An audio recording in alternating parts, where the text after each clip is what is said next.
Hello, and welcome back to Misty Morrison Podcast. I'm your host, Misty Morrison, and this is episode 19 of Petty Please. Before we get into our pettiness for today, just our regular housekeeping. Please remember to engage with the content. It really helps the channel grow. If you are watching on YouTube, please comment with your thoughts on the stories down below, like the video, share it with a friend, subscribe for more, and press the bell icon to be notified every time I post a new video.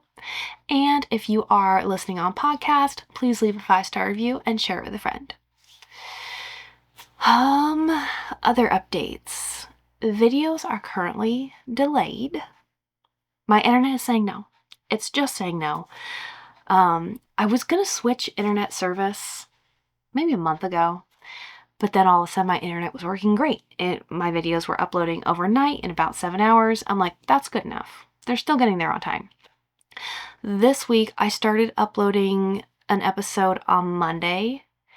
Between the internet being slow and the power going out multiple times, today I'm recording, it's Friday, and the same video right now, I think it was at like 29%. That's where we're at with that. Yeah, so let's get into our pettiness for today. I went back to the Petty Revenge sub today, and I think we have some good ones. Story number 1 is coming to us from r/Petty Revenge. Terminated without warning. Reported them for tax evasion. I was working a 1099 position that was bringing in around an extra $3,000 a month. I was able to do this job alongside my full-time job with no issues. I turned in my work on time, I attended all meetings, and even had gotten a great report from one of my clients. My job must have suspected I was doing more than one position, however. They started demanding that I check my email at least once an hour, and even set hours for me as a 1099 worker. I had to report when I was out of office, whether for injury or something else. I pointed out how I was a 1099 contractor and that none of those things were a contractual obligation. In fact, the entire reason I took on the extra work with this company was the flexibility. They ignored this and continued to push. A few weeks ago at nearly midnight, I received a termination email. No phone call, not even a text message. I went to log onto my computer the next day and saw my credentials were invalid. I reached out to my supervisor and was told to check my personal email. If you even do that, and that was the end of it. I stewed in it for a few days before I finally did something. I reported them for mislabeling my position as 1099, when in fact I should have been a W-2 employee. The IRS has a ton of information on what constitutes 1099 work and what doesn't, and I met none of the criteria for 1099 work. They were doing this to avoid paying taxes on their employees and to avoid having to offer insurance. So, I reported them. I would wager that this is still ongoing for them, as it's only been a few weeks. I'm not excited about potentially putting people out of work, but I'm tired of being effed over by employers. Edit, I submitted a form to my State Department of Labor and will be calling them tomorrow. Good for you. Good for you. I mean, I think that's horrible. For one, just an email. Like, no conversation, no issues about where things went wrong, just an email. And like, oh, I don't like that. Especially the way, like, they knew that you were doing other work and they just put their thumb down on you for that reason. What was the point? Like, you were doing everything they needed you to be doing, getting your work in on time, attending the meetings. It was a good situation for everybody and they had to go mess it up. Story number 2 is coming to us from r/Petty Revenge. Throw a stink bomb in my shop, I'll ruin your night. Sometime between 2005 and 2006, when I was on active duty in the Navy, we had a new shop lead petty officer, LPO, come aboard. He was cool, joked around with us, seemed like a decent replacement for our old shop supervisor that got new orders back stateside. Everything seemed fine until he got yanked out of our shop to become the division admin bitch. After that, the shop was beneath him. He did random dumb stuff like volunteering the entire shop for watch or dumbass duty stuff. Throwing us under the bus. Petty stuff, basically. Anyways, one day in home port, he opens the door, not a hatch, and tossed in 2 stink bombs. Mind you, this guy's a bit older, say 37, 38 years old. So doing something like this is typical for a sailor, but not for an older human. He got lucky and half the bomb did its job, stunk up the shop, making us vacate the space for 30 minutes till it cleared out. Unfortunately for him, one didn't break. I came back to the shop and found this gem on the floor. I quickly stuck it into my coveralls pocket for Operation Petty Revenge. I kept it classified and didn't tell a soul of what I was going to do. In fact, I didn't know either. I'm more of a spur-of-the-moment type of guy. I forget the time frame as to when I enacted my petty revenge, but it was finally soon after. I had the pleasure of having to duty with this person once a week, so every week I'd have to spend a full 24 hours of duty with him and others on the ship. Operation Petty Revenge was a go. Knowing he was standing watch and wouldn't be back to bed until midnight, I decided to ruin the rest of his night by cracking open the stink bomb, emptying the smelly liquid into his pillow and blankets. Ugh. So there I was, laying in my rack no more than 12 inches away from him, separated by only a blue cloth curtain, waiting for HT1 to come to his rack. He does his normal routine, gets undressed, grabs clean clothes and his shower supplies, and heads off to the shower, not knowing what waits for his head when it hits his pillow. He gets done in the bathroom, and does his final steps before sliding into the middle rack. He slides into it, lays his head down for no less than 2 seconds before I hear a, "Oh, what the F, man?" By this time, I have rolled over, so if he did pull my curtain open, he'd assume I was asleep, not knowing of what went down and not laying there with a big ol' smirk on my face. Remember, I have to keep the operation secret. Lives are in danger. Ha. So there he was, standing next to his rack, cursing up a storm, and I guess trying to figure out who got him back. Little did he know the culprit was within arm's reach. He finished up his hissy fit and left the berthing for the night, where I slept peacefully knowing he got what he deserved. He never did this shit again, and I don't really recall much ever coming from him again. I see him on Facebook still as a suggestion. I still get a laugh from it. Wherever you are, HT1, payback's a bitch. Oh, this is good. That's a good one. You're just giving him what he gave. I love it. All right, story number 3 is coming to us also from r/petty revenge. Ruined my senior year? I'ma wreck yours too. This is not my story, but my friend/roommate. For the sake of privacy, we will call her Summer, who gave me permission to tell her story. Summer was one of 2 friends I had when I lived in Texas. Our other best friend was Jessica, a brilliant student athlete who was being scouted by a ton of universities, starting in sophomore year. During our junior year, Jessica was traveling out of state for competitions and to meet with recruiters. She dreamed of going to a D1 school outside of Texas. I ended up moving back to Oregon before our senior year, but still kept in touch with Jessica in summer. It was around this time that a rumor began spreading around school that during one of Jessica's out-of-state visits, she had an abortion. This was around the time abortion had been outlawed in Texas, and it could have had devastating consequences for her. Her coaches and her parents were quick to disprove the rumors, but the ones about how Jessica was sleeping around and getting her college acceptances from doing favors for the recruiters clung to her like a toxic cloud. It didn't help when Jessica came out as asexual. Most of the students didn't believe her. That was when Jessica decided she would be graduating early to take an early acceptance to a D1 school on the East Coast. This was great for Jess as it meant getting away from our toxic high school, but devastating for Summer, who was left behind to finish our senior year alone. There was nothing she could do except keep her head down and try and survive. One day while in the locker room, she overheard a couple of girls talking a few aisles down. They were the girlfriends of some of the football players, and they thought they were untouchable. One of them was bragging about how she made Jessica leave by starting that rumor. Summer tracked down one of their hangers-on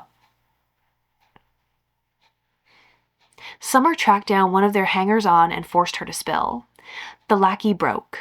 She said that it was Tammy, the bragger, who started it. She didn't even know Jessica personally. She just didn't like how she was getting these offers, getting all the adoration from the school, and she hated how her running back boyfriend tried to hit on her at a bonfire the year before. Tammy came from a religious family. She was the model of a good Christian girl, a future trad wife who was on track to go to college, meet a man, or marry her high school sweetheart and have a kid by 21. Summer said she considered calling Tammy's mom by pretending to be someone from Planned Parenthood, something she got from watching Mean Girls, but decided against it. She had a better idea. Her sister worked at a health center at a college out of state. Before coming home to visit for spring break, Summer asked if she could bring condoms and some stuff about birth control. The sister did just that and gave her a discreet white paper bag with condoms and printouts of the various methods of birth control. They couldn't have the college's information, they didn't have the college's information, so there was no way this could be tracked. While Tammy left her backpack unattended in the locker room, Summer slipped the bag into an outer pocket and waited. She didn't remember when it happened, only that there were several days where Tammy didn't come to school. She didn't show up for any of the big events our old high school put on at the end of the year. No prom, no last football game of the year, no senior night. She wasn't seen with the cheerleaders or the dance team. For the rest of the year, her mom dropped her off and picked her up from school. The rumor was that Tammy's mom found the bag of condoms while going through her backpack and freaked out. They put her on lockdown and basically canceled her senior year. She was supposed to go to some big Christian university, but they decided to pull her out and make her attend a smaller college close to home. It's been a few years since that time. Recently, Summer went back to visit her parents in their hometown. While she was getting some snacks at Dollar General, she saw Tammy ringing up purchases at the cash wrap. According to Summer, she looked miserable. I mean, you get what you give in life. Like, you started a nasty rumor about someone because you were mad and personally offended about your boyfriend's behavior, not anything that this girl actually did herself. So you made her life miserable and basically forced her out of the school. The same was done to you. You were made miserable. You had to miss all the big events at your school. You missed your senior year, and you deserved it. You had it coming. All right, story number 4 is coming to us from r/petty revenge. I love the sub. I tattled to their moms. When I was working as a server, some people I knew vaguely decided to dine and dash at the restaurant I worked at. High school friends of friends. It wasn't my table, but I was close with the server. Some restaurants make servers pay for walkouts for not paying enough attention to their tables. That's wrong. When anybody I vaguely know walks into an establishment I work at, I always clock it and avoid them. The town we live in is not a small city in Michigan, but I've gone to 3 different school districts, so the chances of me running into someone I know is very high. Bonus points if I'm friends on Facebook with them. But since they decided to dine and dash, I quickly went to Facebook and looked them up. Then I messaged them and said, "Hey, I know you dined and dashed. You need to come back and pay for your meal." But when they left me on red, I found their moms and messaged them. I did not know where this was going. Their moms thanked me for letting them know. I don't really remember if the bill ended up getting taken care of because it was so long ago, but I do remember giving my server friend the validation of knowing I tattled to their moms. Edit. Thank you for all the love. I didn't expect so many people to have seen or commented on this. I was also reminded today that it's not the only time I've tattled to moms about their kids that dined and dashed. I did it at another restaurant as well, and one of the moms came up there and paid the bill. Facebook is the mom's social media, and if I know you, I will be able to find your mom in less than 5 minutes. I love this. I don't even think that's petty. You did the right thing. You knew who they were. You told them you knew and they needed to do the right thing. They ignored you. So you went up a step. That's fair. That's fair. You were taking care of your coworker, and I think that was great.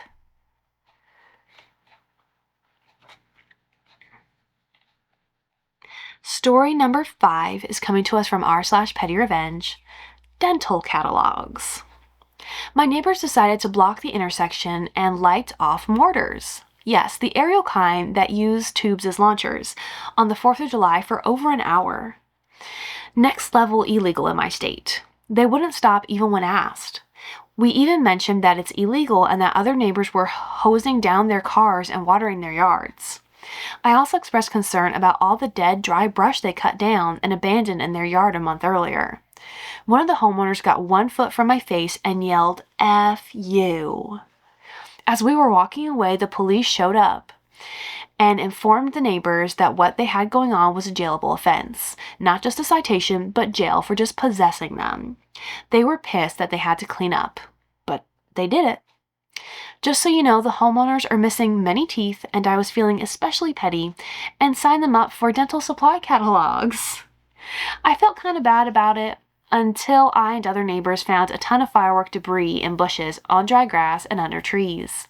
It's been really dry here, and there's a burn ban. They could have started fires, so F them.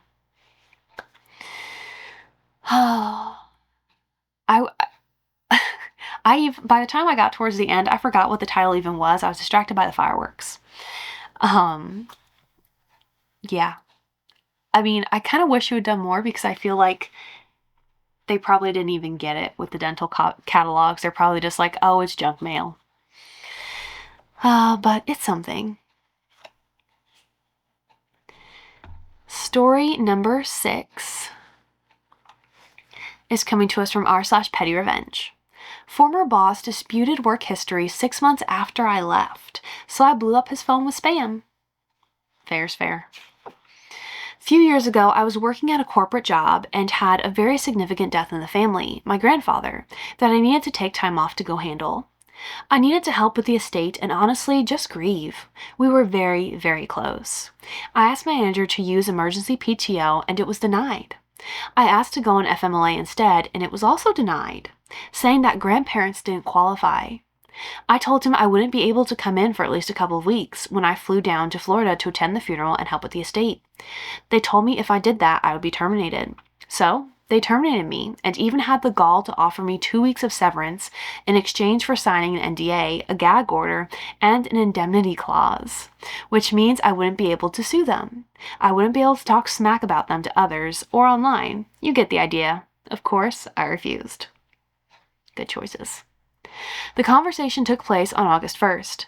On my LinkedIn profile, I listed that I worked there from my start date to the beginning of August. The company dated my termination for 31 July. They said they had to do with benefits or something. Fast forward to January. I was up early with my 6-week-old newborn. I got a LinkedIn notification that my former manager viewed my profile. A few minutes later, I got an email from LinkedIn that my employment at that company was being disputed. He disputed the difference between July 31st and August 1st. LinkedIn ignored my dispute of the report and removed the company experience from my profile entirely. Not to mention that when I did repost the experience, it would no longer be verified by LinkedIn because I would have to verify through a company email address, which I no longer had. The absolute gall of this guy. And seriously? You're thinking about me 6, almost 7 months later? So I found his home address online. I had his personal cell phone number in my phone, and I also found his personal and work email address. I signed him up for as much spam as I possibly could find. Not just that, I went to every moving company and real estate agency in the area, asking to be put in contact with an agent, saying that I was looking for a house for $800,000, and moving companies to give quotes for a cross-country move. I gave those websites every contact information I had for him, something that would really excite anyone getting that kind of sales lead. A former coworker in the same department told me that his phone was blowing up for days, both his work and personal cell. His role was client-facing, so he couldn't just ignore phone calls. I don't know if he ever figured out that it was me who did that, but those calls would have started pouring in within an hour of his report to LinkedIn. Screw that guy. Yes, indeed. Yes, indeed. Oh, goodness.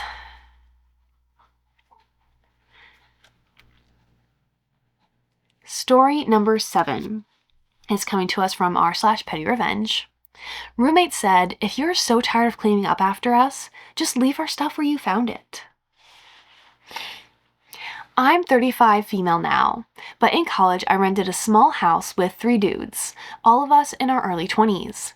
I have many stories of petty revenge from this time in my life, as guys in their 20s who are living away from their mothers for the first time often need the point illustrated in no uncertain terms. But this is one of my favorites. I can already tell this is going to be a good one. The house had 1 bathroom for the 4 of us, and as the only girl and the only one with a clean freak for a mother, I ended up doing basically all the cleaning. I frequently put things away in the common space, shoes in the front closet, laptop on a shelf so no one trips over the cord, etc. Both because it made cleaning easier and because it's common courtesy to clean up your shit in common spaces. I was often met with irritation from my roommates who couldn't find their stuff, as if I was hiding it from them and not putting it in perfectly reasonable and agreed upon places. During this time, one roommate also had a girlfriend who was basically a squatter in our house. I did my best to be friendly and welcoming, including driving her places when I had time and helping her find a job. Both mistakes in hindsight, but that's another story. She technically had a place to live elsewhere, but all of her stuff somehow ended up in our house, including our 1 tiny bathroom, which she showered in twice a day, despite contributing nothing to renter utilities. The number of products lining our shower easily tripled when she appeared, which made cleaning the bathroom a nightmare. I asked that she corral her bathroom stuff and keep it in his room so the shower could be cleaned without knocking 27 conditioner bottles over, but that was asking too much. The final verdict from my roommates was that I should just leave our stuff where you found it. So I did. When I cleaned the shower, I sprayed down all of her bathroom products with scrubbing bubbles rather than move it. It melted her expensive shampoo bar pretty quickly and made all her bottled products slippery, but I was just following instructions. Roommate's laptop was plugged in, so I tripped over the cord while walking through the living room. You said just leave it, so I did, even though tripping over it unplugged it and now it's dead when you need to use it. And my personal favorite, roommate and girlfriend left their shoes all over the living room rug. The closet is literally 3 feet away. I needed to vacuum, so I left their stuff where I found it, rolled up the living room rug with their shoes inside, and vacuumed the whole house. They came out halfway through and asked where I put their shoes because they were leaving. I didn't put them anywhere. I left them where I found them. They kept looking, confused, until about 30 minutes later when I unrolled the rug to replace it, revealing their shoes. They called me an asshole, but after the shoe incident, suddenly her bathroom products were put away, shoes ended up in the closet, and the laptop was plugged in somewhere out of the way. Sometimes you just really need to make people eat their words to get your point across. I mean, it's unfortunate that you have to do that, but sometimes you just have to let them learn the hard way. Fact of life. That's a good one. All right.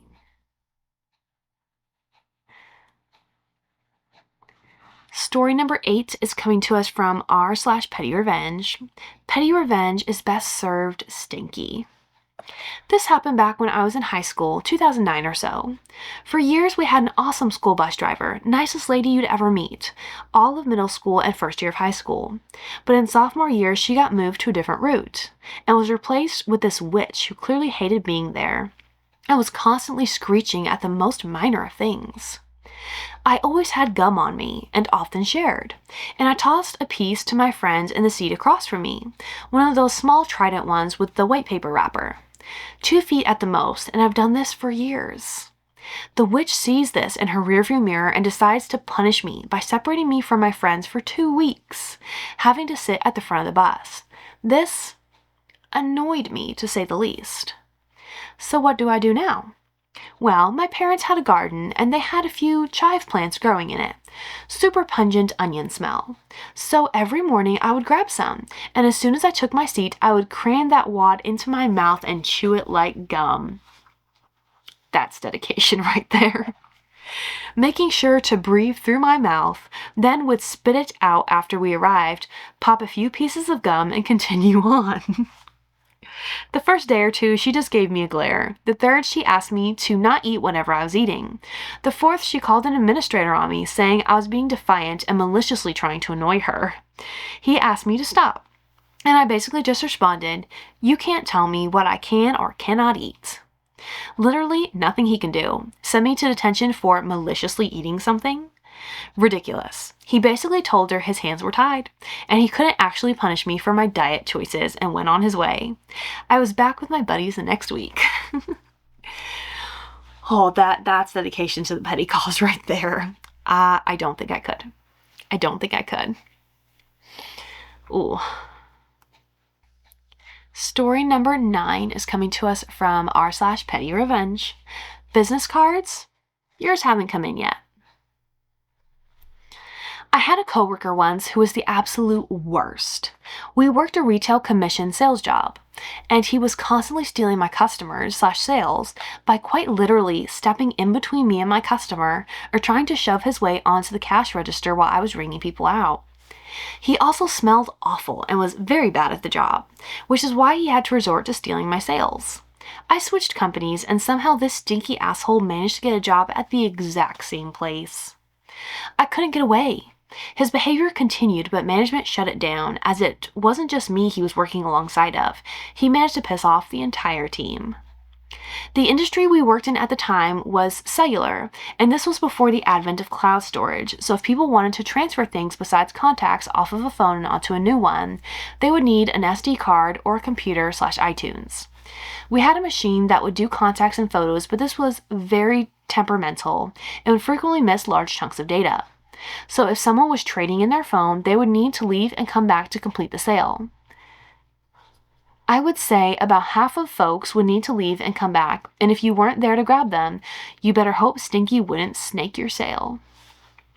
Management instituted a rule that these return sales were to go to whatever rep's card they had. So if you forgot to give them a card, it was free game. Cards were stapled to their quote they would bring back in. When I started, I immediately asked them to order cards for me. So I had cards, but Stinky asshole didn't, and he never asked anyone to order them for him.